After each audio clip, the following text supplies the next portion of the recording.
Om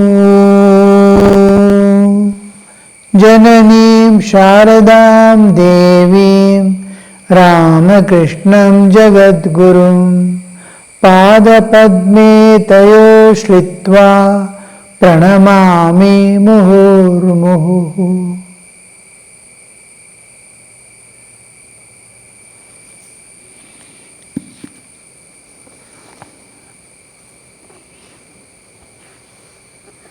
Govinda is asking Sri Ramakrishna about the Yoga Maya.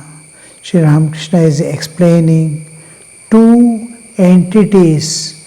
They are one and appearing as two, the Chaitanya and its power Chit Shakti, the two.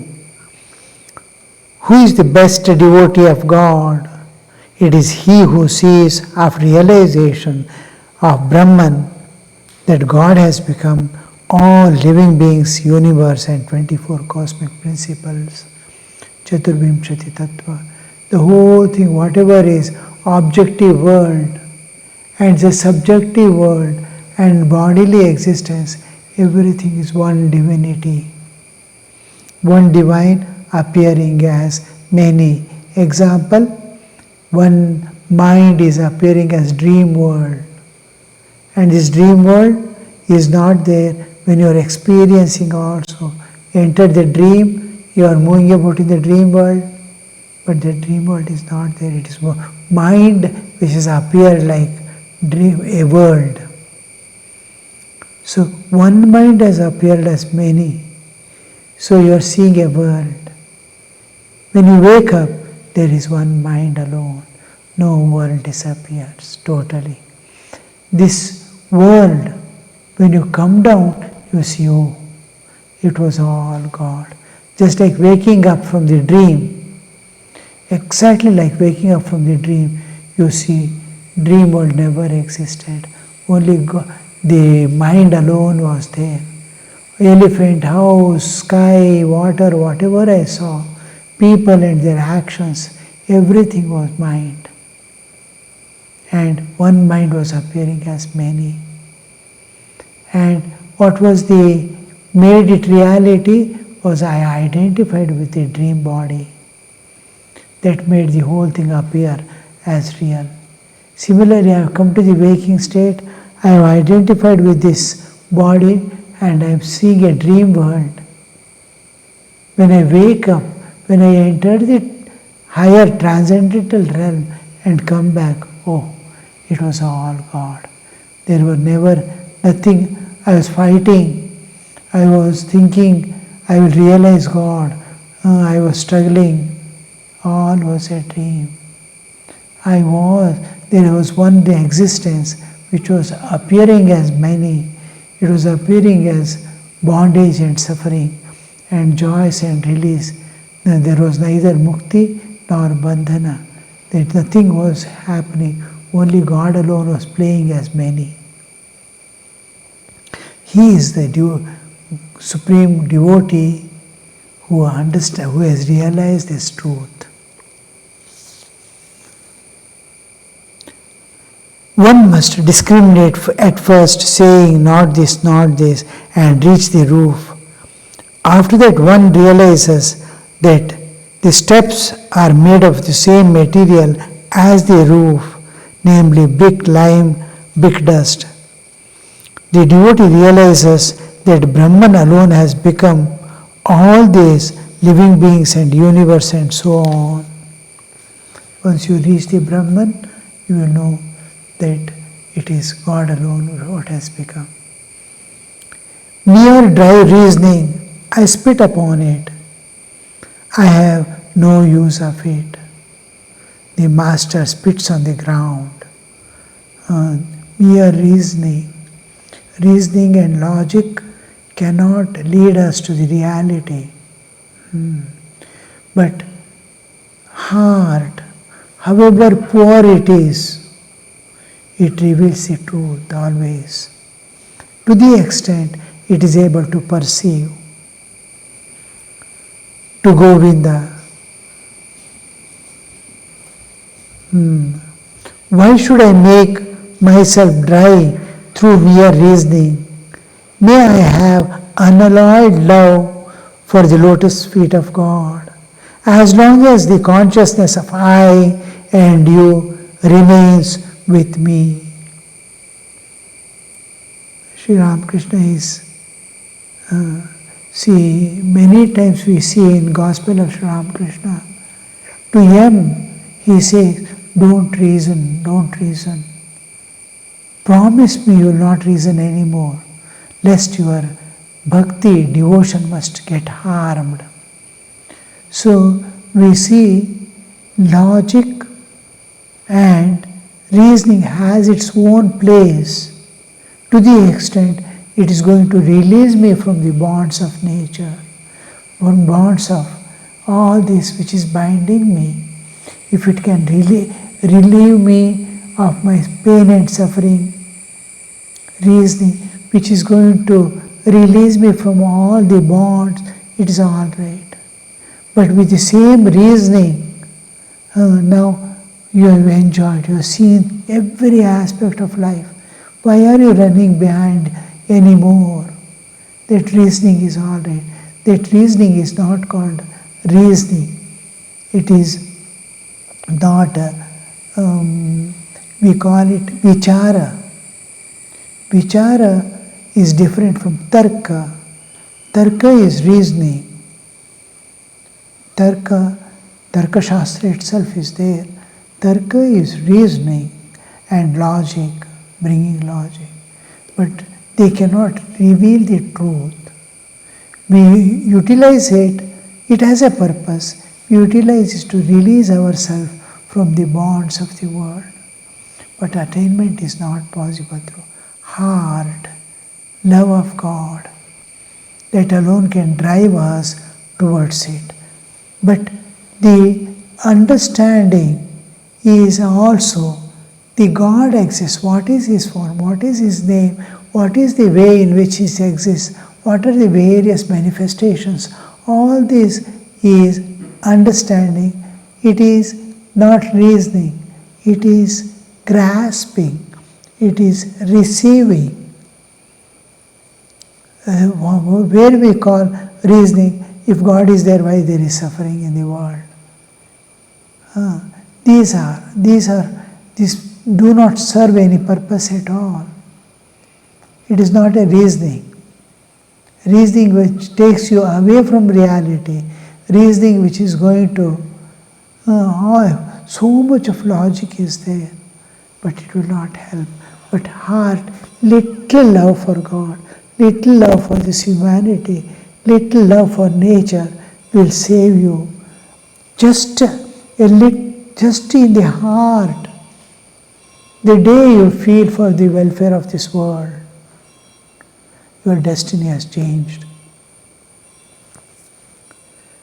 Because the heart is open. I may think so much of myself. I may be living a true life, and maybe I am a sadhaka also. But it will not open my doors to perfection till my heart awakens. Heart awakens when you feel for others. And when the day you feel for others, nature enters into your life to remove the obstacle standing in front of you. And when you start actually running about and serving people, sitting and praying, here was a mother, Vanaprasthi. She was silently, anybody is sick in the ashrama anywhere or having some problem, she listens, she doesn't answer or feel, justice is as if neutral, listens, and she silently goes to the shrine, prays for that person and does one mala of japa and offers to God, cure his disease. He has to serve, he has to do the work. So that what purpose it serves, you see. With that, she started evolving herself. They get escalated.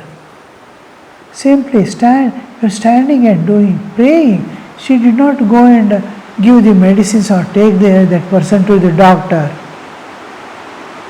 But you see, she is sitting in one corner and calling on God and praying, and she is acting, not only wishing in the mind. She is participating also.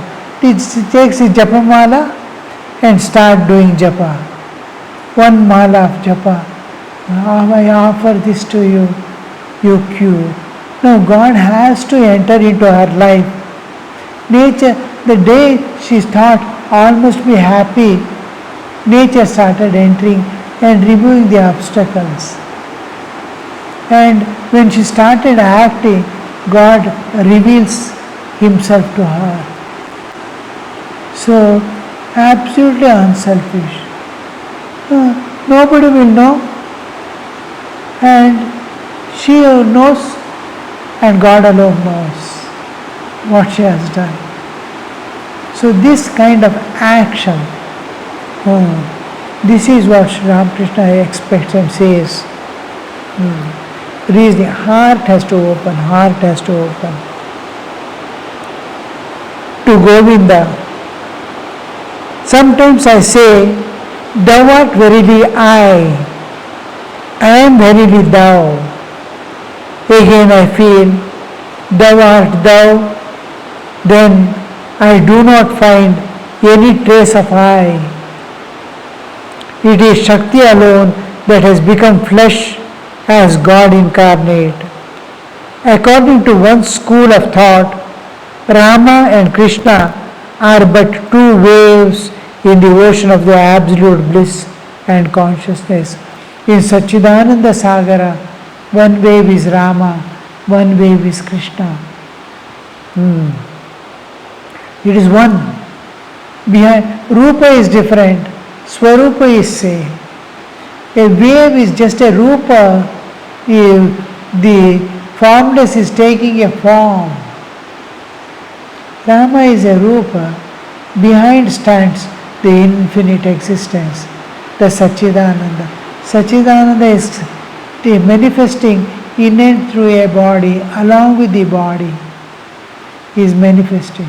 His infinite remains as it is unaltered. In another aspect of his existence, he is the absolute existence. A wave has appeared in the ocean.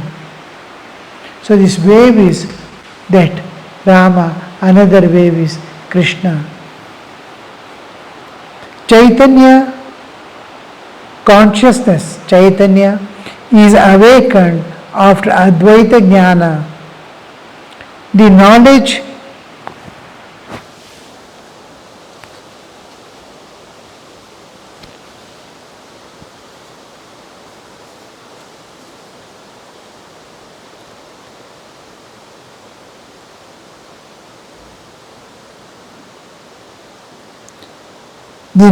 of the non-dual Brahman, then one perceives God alone exists in all beings as consciousness, as Chaitanya.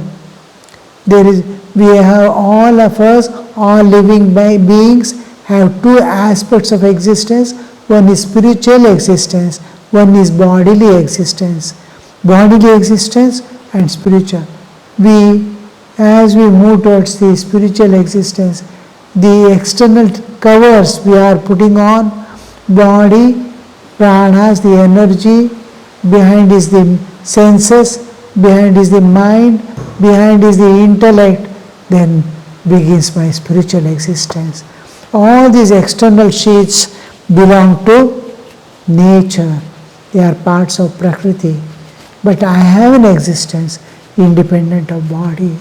Every day nature makes me separate from the bodily existence and living one by one layer. I enter into deep sleep where I am alone, independent of the entire nature. But nature still has a hold because I have karmic tinge or the background with which I am moving.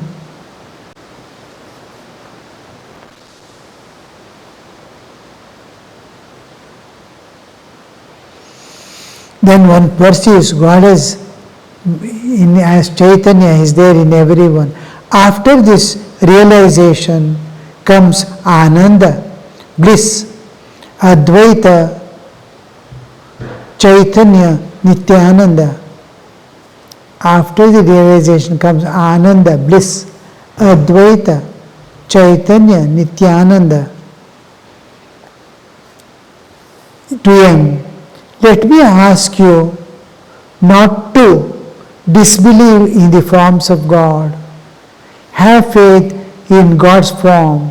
Meditate on the form of God which appeals to your mind. Let me ask you not to disbelieve in the forms of God. Because here the term, how this Ramakrishna is using, you see, not to disbelieve in the forms of God. Form is always associated with belief. God has a form. God has no form. We can understand better than God has a form. Where? I don't see. Where is the form? Where is God? I am not able to see. So, the form concept is entirely different. If I say the word God, whatever be my understanding of God, it has already taken a form in my mind. If my mind can conceive something, it has already taken a form. If my intellect can understand something, now suppose love, patriotism. Love means, where is the form? But I understand. My mind has already taken form of a love. So, it need not be a concrete thing visible to some eyes only. I am able to hear a sound, I am able to hear a music. It has already taken form, it is with form. I am able to conceive God in any aspect, then it is taking form. I have my own understanding of God.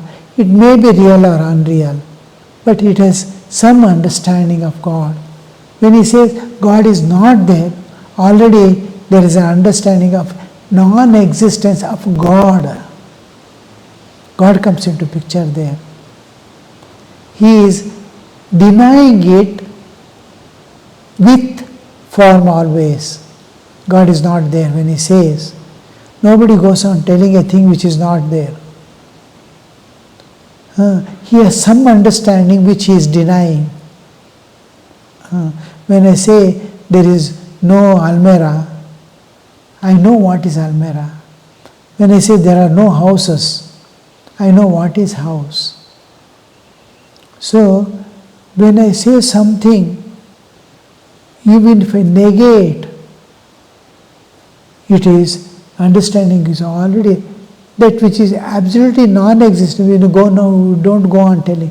Existing we say, this is there, this is there, this is there, this is there. Something now which doesn't exist at all, absolute non-existence, we don't go on telling, it is not there, it is not there. When we say it is not there, an understanding of it is already there. And that I am denying. So, when anything, denial comes, or the concept of God comes in mind, it is always, it has taken a form. It may be abstract. Now, when I say God has a form, I conceive a form. And that conception of form is faith. Now, Rama's picture is given. Krishna's picture is given to us. Now, nobody has taken a photograph, but the description is given. How Rama looked like in the Ramayana, we get the understanding. When you get the understanding of how Rama looked like, he had an always he used to move with arrow and bow on his shoulder and an arrow in his hand. How he looked, how his eyes were there. Somebody paints it.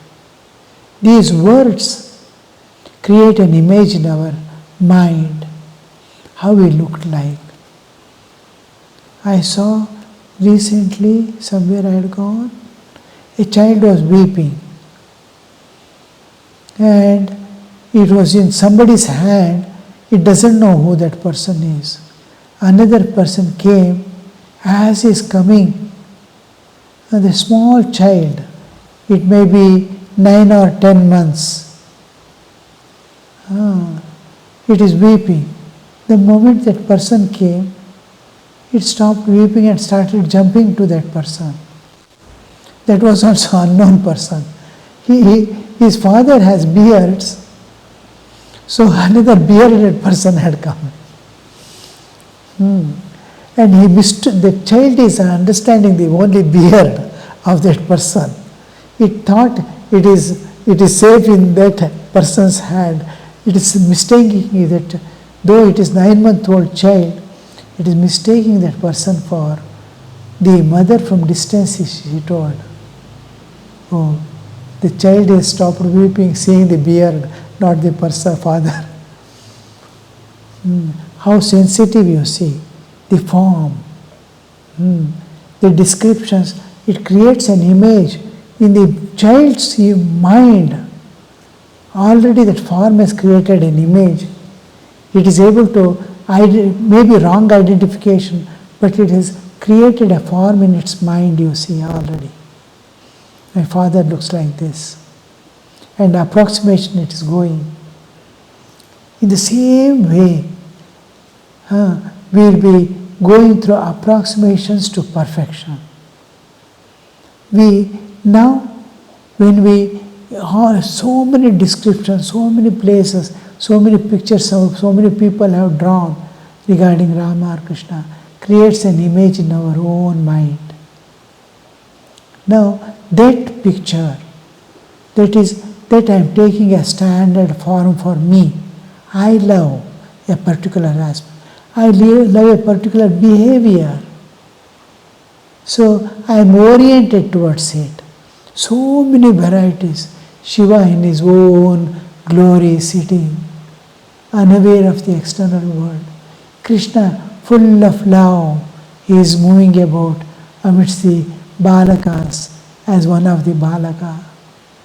And another say, Rama, always holding on to truth and satya and dharma, righteousness, spiritual righteousness. All these, each characteristics. Now, the form is associated with guna. Now, the whole thing is dependent on faith. I have heard, I have seen in picture. All this, its basis is whole is faith. Oh, Ramayana is telling faith. Krishna must have been like this. Rama must have been like this. Bhagavata is telling like this. How I am making a picture? What is the basis? Faith. On the faith I am walking now. This faith and trust is going to make you reach the goal. This is the engine, this is the boat on which we travel.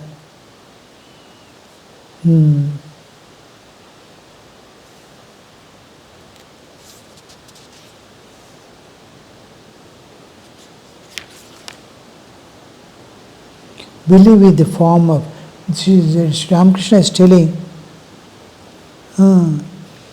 believe in the form of God. Don't disbelieve in the form of God.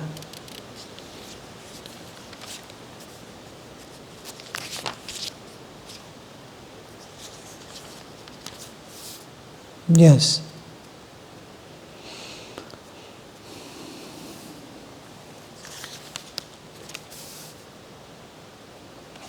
Misty.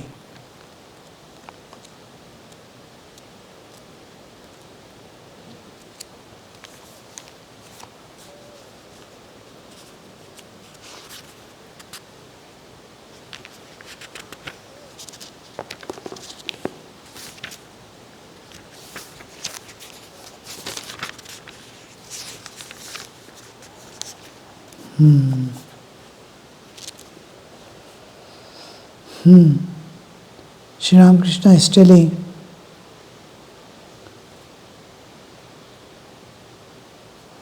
to him, let me ask you not to disbelieve in the forms of God. Forms of God is always the basis is faith. My conception of Krishna, your conception of the same Krishna, your Ishtadevata also is Krishna, my Ishtadevata also is Krishna. Then your understanding, your form of Krishna, his gunas, everything is different from mine. The faith has generated it. So don't disbelieve, that is belief and faith. Don't means hold on to that truth. Have faith in God's form. Meditate on the form of God which appeals to your mind. Meditate on that form of God which appeals to your mind. Why meditate on so many forms are there? Believe anything and meditate, no. That which appeals to your, because any form that is you are liking three things are there. One is physical form, one is the guna, the saguna sakara, always akara goes with the saguna sakara, nirguna nirakara. No, it goes with the guna. And then its existence, it exists, satta. Now, these three aspects go, and you have guna, rupa, and then your existence. I exist, I have a form, I have qualities. When these two match with each other, my liking goes towards that. Just like I go to school, so many students are there. I like one student, he is my best friend. That liking is decided always by my nature and his nature are similar. Dissimilar nature makes me repel. Similar. So when I form a particular form, I am being attracted. Particular qualities of particular devata I am liking. That particular devata, his presence is already there. I am born of that amsha as if. I am a particle of that. So I can easily reach. So there is a cosmic counterpart of mine we call the particular devata. So same qualities attract me. In my own life, in childhood I loved Krishna. When I started going to college and all there, here love was predominant. Then college and all, Satya Dharma, Rama entered into my life. Then when I came to the finishing part of the college, Sri Ramakrishna came. There is everything, renunciation, tyaga and sacrifice. For sake of God, you want to do love and sacrifice. And sacrifice where? For the welfare of the world. Love what? Love God and love this world wherever you see God. So, how the ideal changes, how the form changes in one's life. If we need not hold on, we will not be holding on whole rest of the life. In one we won't get dipped in. It may change, it may remain the same also. Om Shanti Shanti Shanti Hari Om Tat Sat Shri Ramakrishna Arpanamastu.